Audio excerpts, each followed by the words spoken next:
À ces mots, Patrocle obéit à son compagnon d'armes. De la baraque, il fit sortir Briséis, joue vermeille, la leur donna. Les deux hommes s'enfurent aux nefs achéennes.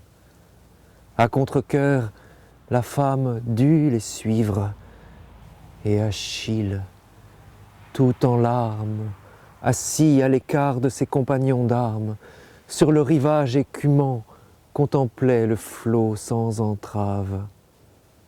Levant les bras vers sa mère, il fit des prières nombreuses. « Mère, qui m'as enfanté pour une si brève existence, l'Olympien aurait dû me donner l'honneur en échange. Zeus grondant aux cieux, mais rien, voilà tout mon salaire. Agamemnon, le très puissant Atréide, m'inflige le déshonneur.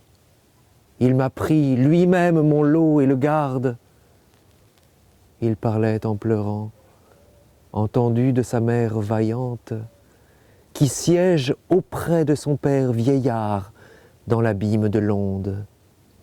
Telle la nue, la déesse surgit de l'écume marine et vint s'asseoir aux côtés de celui qui versait des larmes. Elle lui dit, en le caressant de la main, ces paroles.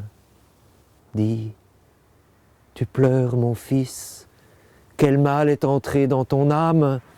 Parle sans rien me cacher, que moi aussi je le sache. » Achille au pied rapide lui dit, dans sa lourde complainte, « Tu le sais bien, et si tu sais tout, que puis-je t'apprendre?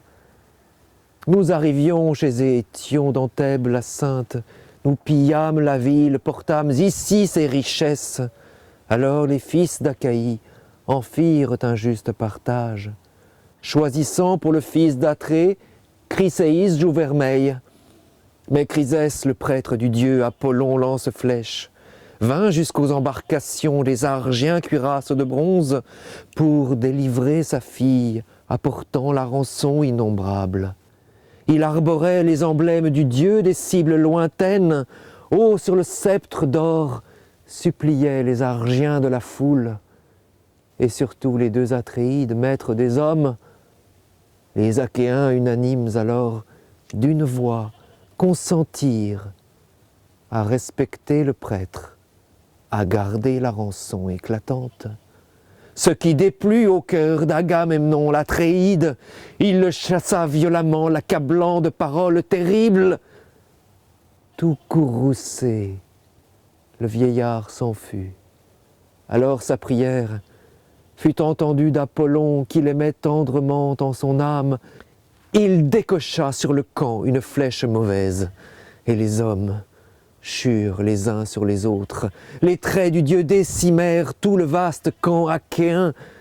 Alors un prophète, qui savait tout, révéla les oracles du dieu lance-flèche. Moi, le premier, je dis de rendre l'archer favorable. Agamemnon fut saisi de colère.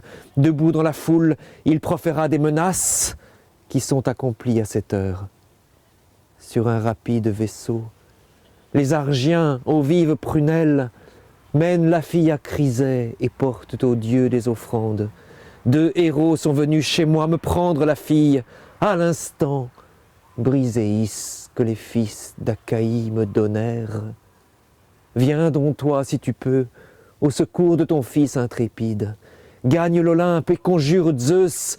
S'il est vrai qu'à ton heure, tu as déjà réjoui son cœur par des mots, par des actes, ne t'ai-je pas entendu souvent, au palais de mon père, te glorifier d'avoir, du Cronide au sombre nuage, seul d'entre les dieux, écarté le fléau lamentable, lorsque les Olympiens s'apprêtaient à lui mettre des chaînes, Poséidon, Héra, Pallas, Athéna, tous ensemble, car c'est toi, déesse, qui vint l'arracher à ces chaînes, qui convoqua à la hâte ce dieu de 100 bras sur l'Olympe, monstre appelé par les dieux Briarée, et par tous les hommes Égéon, qui surpasse même en violence son père et qui s'assit auprès de Zeus dans l'orgueil de sa gloire.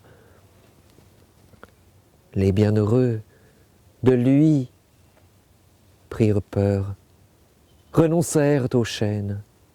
Rappelle-lui ce récit. Et prend ses genoux suppliantes pour voir s'il veut porter secours aux Troyens de la ville et acculer à leurs poupes le long des flots pour leur perte les Achéens, que tous soient bien contents de leur maître. Agamemnon comprendra son égarement, l'Atréide qui n'a pas honoré du tout l'Achéen le plus brave. En pleurant, Thétis lui dit alors ces paroles. « Ah, que je suis malheureuse, mon fils, de t'avoir mis au monde.